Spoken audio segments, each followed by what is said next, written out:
encore un chantier du merdier. Donc vous voyez ici, c'est tout pourri. C'est tout pourri. Vous voyez, tout a pourri. Donc vous voyez ici, on est sur un mur en colombage, en fait, qui pompe l'humidité du sol. On voit ici qu'il y a déjà eu un changement qui a été fait il y a plusieurs années. Et en fait, vous voyez, comme ça retouchait le sol pareil, pareil, hein, les mêmes causes font les mêmes conséquences. Du coup, ça avait repourri. Je commence tout d'abord par démonter mon ancienne porte, ce qui me permettra de la repeindre séparément.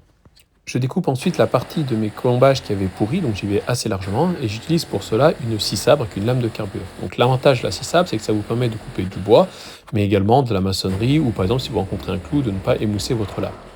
Par contre, ça a tendance à faire des découpes quand même assez grossières. Donc vous voyez ici, en fait, il y avait une sorte d'ancien sol, c'est pas de la terre battue directement, en fait, il y a une sorte de sol en brique, je pense. En fait, il y avait une dalle qui avait été refaite. Donc là, on voit un polyane, donc c'est un plastique qui empêche les remontées d'humidité. En fait, du coup, ça remonte par là. Le mur colombage qui est plus ancien, du coup, qui lui pompe l'eau du sol aussi. C'est-à-dire que là, vous voyez, si je mets la main, monte, c'est vraiment tout humide, c'est pas très simple. En fait, vous voyez ici, le truc, c'est qu'avant, il y avait un truc qui était pas respirant. Du coup, ils avaient mis plein de plâtre avec de la peinture. Donc, du coup, en fait, vous voyez, l'humidité remontait par les briques là, et elle était prise en sandwich entre le ciment et quelque chose qui ne respirait pas, et du coup ça faisait des espèces d'énormes cloques ici. Il va y avoir un enduit respirant de ce côté-là, donc même s'il y a de l'eau qui reste, il sortira de ce côté-là. Vu que l'humidité remonte par capillarité par les briques, j'ai décidé d'en faire sauter la première rangée. Pour éviter que tout ce qu'il y a au-dessus se casse la figure, j'avais chevillé à l'enduit ciment la deuxième rangée. C'était plus par précaution, je ne sais pas si c'était vraiment nécessaire. Cette première rangée de briques, comme elle est plus ancienne, elle descendait plus bas que la dalle qui avait été refaite. Du coup, elle agissait vraiment comme une éponge en venant pomper l'humidité du sol. Pour reboucher cette petite tranchée ainsi créée, je vais me faire un béton chaud. Je vous avoue que j'ai hésité à mettre en fond de cette tranchée un petit polyane ou peut-être une deuxième semelle PVC pour bloquer les remontées d'humidité. Bon, je ne l'ai pas fait, c'est pas problématique, ça marche bien. Pour remplacer ma première rangée de briques, je vais utiliser du béton cellulaire, donc ce qu'on appelle du Syporex, qui est un matériau très léger et très agréable à travailler. Ça se colle avec une colle spéciale. Donc vous voyez, ce que je vais faire, c'est que sur mon morceau de Syporex, je vais venir mettre une semelle PVC au bas, et c'est vraiment ça qui va bloquer les remontées d'humidité. Donc c'est une technique qui est faite sur toute la longueur du mur, donc je vous ai montré ça dans une autre vidéo, et ça marche vraiment très bien, et là-dessus, j'ai jamais eu de soucis. On se retrouve ensuite à l'atelier pour le remplacement des pièces de bois, donc j'avais trouvé ces deux beaux poteaux en chêne, mais qui étaient de véritables bananes. Pour retrouver des surfaces planes et bien d'équerre, je commence par dégauchir mes pièces de bois. Je retourne ensuite mon établi pour passer sur la partie raboteuse. Prochainement, il faudra que je vous fasse une vidéo pour vous expliquer pourquoi beaucoup de personnes ont à la fois une dégo rabot et une raboteuse séparée. Comme mes poteaux n'étaient pas tout à fait à la bonne dimension, j'ai complété avec une petite planche en chêne qui a été vissée et collée à l'arrière du poteau sur la partie la moins visible. Je passe ensuite à la défonceuse sous table pour venir reproduire une feuillure de même dimension que celle dans laquelle la porte s'encastre. Pour la jonction entre mon ancien colombage et ma nouvelle pièce de bois, je vais faire ce qu'on appelle un assemblage à mi-bois. Pour ça, je vais utiliser ma scie anglais que je bloque au préalable à la hauteur désirée. Je vais venir ensuite faire de nombreuses entailles qui vont me permettre de recréer l'épaulement désiré. Ensuite, c'est la partie plaisir, on vient tout casser au marteau et on fignole, on termine au ciseau à bois.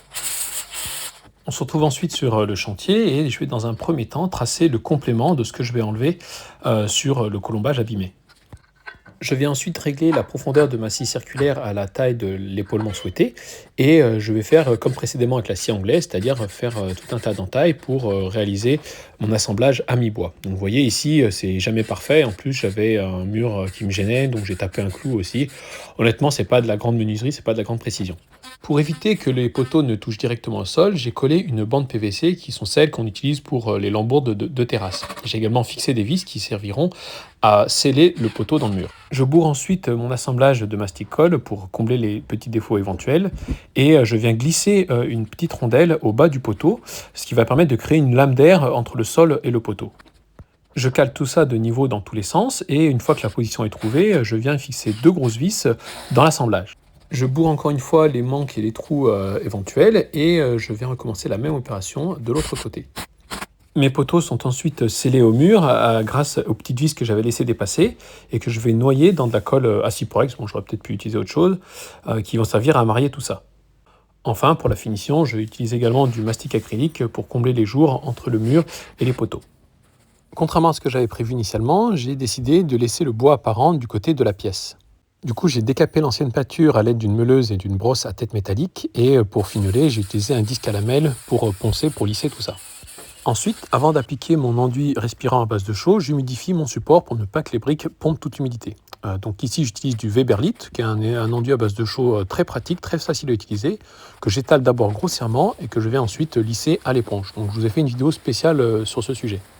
Enfin, pour la finition, j'ai utilisé de la teinte d'antiquaire en chêne moyen pour venir masquer le raccord entre ma pièce qui était en chêne et le colombage existant qui était en pin. À la réflexion, c'était un peu foncé, mais ça correspondait à la teinte qu'il y avait initialement. Au final, le résultat est très discret au niveau du raccord. Vous voyez, il me reste encore quelques finitions et la porte à accrocher, mais je suis très content du résultat, surtout quand je vois d'où je partais. Voilà, n'hésitez pas à vous abonner. À plus tard.